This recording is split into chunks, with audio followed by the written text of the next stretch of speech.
बाबा जी की प्यारी सात संगत जी राधा स्वामी। आज हम आपको साखी सुनाने जा रहे हैं।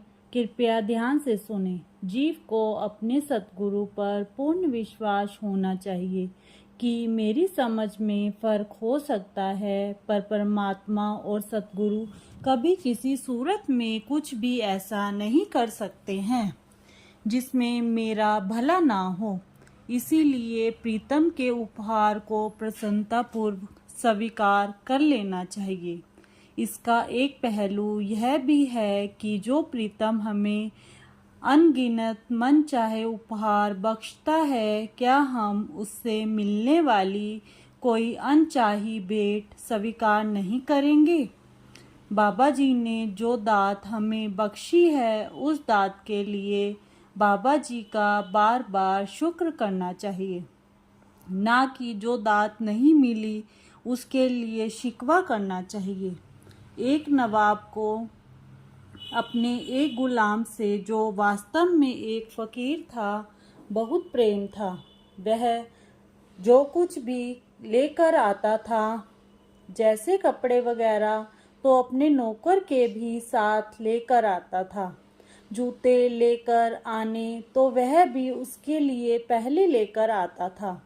वह पहले उस नौकर को खिलाता था और बाद में स्वयं खाता था। एक दिन वह खरबूजे की फाक अपने गुलाम को खिला रहा था।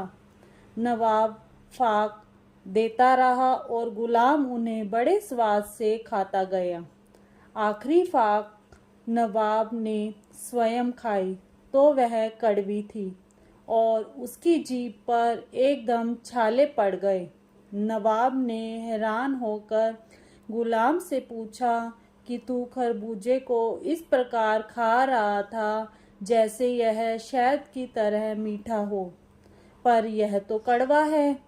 गुलाम ने कहा, जो हाथ प्रतिदिन मुझे 36 पदार्थ खाने को देते हैं, क्या उन हाथों से एक दिन कोई कड़वी चीज नहीं ले सकता?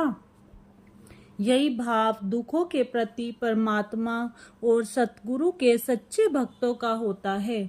दुख में मन नम्र होता है और उसका झुकाव परमात्मा की ओर होता है। एक महात्मा कहते हैं, बलिहारी वह दुख की घड़ी जो पल पल नाम जपाए। दुख में हम नाम का सिमरन करते हैं, चाहे सुख में करें ना करें। दुख में हम उस मालिक को बहुत याद करते हैं। यह मालिक हमारे को यह दुख आया है, इसको दूर कर दो। इससे भी बड़ी बात है कि परमात्मा और सतगुरु परम दयालु है और जीव के सच्चे हितैषी हैं। दयालु का कोई कर्म दया रहित नहीं हो सकता। डॉक्टर की दवा कड़वी लगती है, पर हमारे भले के लिए ही होती है। डॉक्टर जख्म को चीर देता है तो पीड़ा अवश्य होती है, पर उसमें भलाई हमारी अपनी होती है।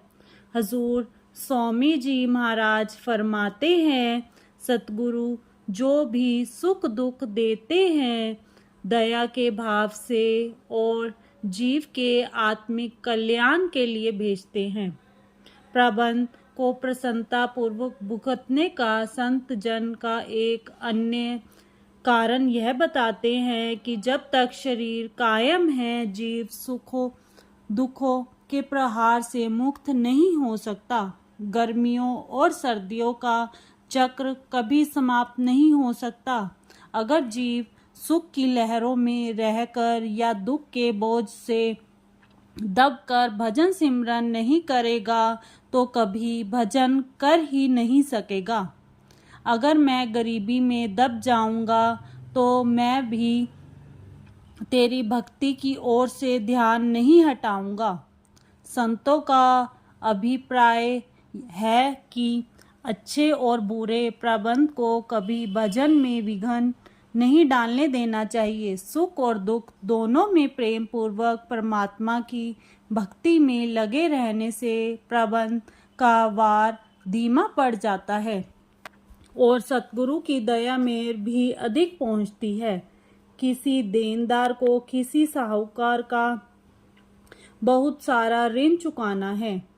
उस देनदार को लिया हुआ ऋण ही चुकाना है, पर वह यह भुगतान खुशी खुशी भी कर सकता है और कुड़ कर भी कर सकता है। अगर देनदार साहूकार से हील हुज्जत करता है तो हो सकता है साहूकार और अधिक सख्ती करे और देनदार को न्यायालय में खड़ा करे या हथकड़ी लगवा कर जेल भिजवा दे। अगर देनदार साहूकार का आभारी बना रहता है कि उसने समय पर उसकी सहायता की, तो हो सकता है कि साहूकार ऋण को अधिक आसान किश्तों में लेना स्वीकार कर ले या ऋण में कुछ कमी भी कर दे या तरस खाकर सारा कर्ज माफ कर दे। रजा में राजी रहने वालों को कर्मों का बोझ कम महसूस होता है और कई बार परमात्मा अपनी शरण में आए प्रिय भक्तों को सूली को सूल भी कर देता है। दृष्टांत है कि एक शहर का सबसे अधिक विद्वान बहुत निर्धन था और शहर के नवाब को बहुत कम अक्ल थी। एक दिन विद्वान के पास से नवाब की सवारी गुजरी तो वह सोचने लगा, देखो यह मूर्ख शहर का शासन है और आनंद ले रहा है, पर मैं इतना विद्वान होने के बावजूद नंगे पांव फिर रहा हूँ।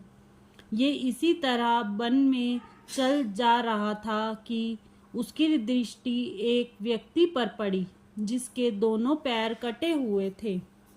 वह झट प्रभु से विनती करने लगा, हे मालिक, मैं तुझे जो शिकवा किया था उसके लिए मुझे बख्श दे।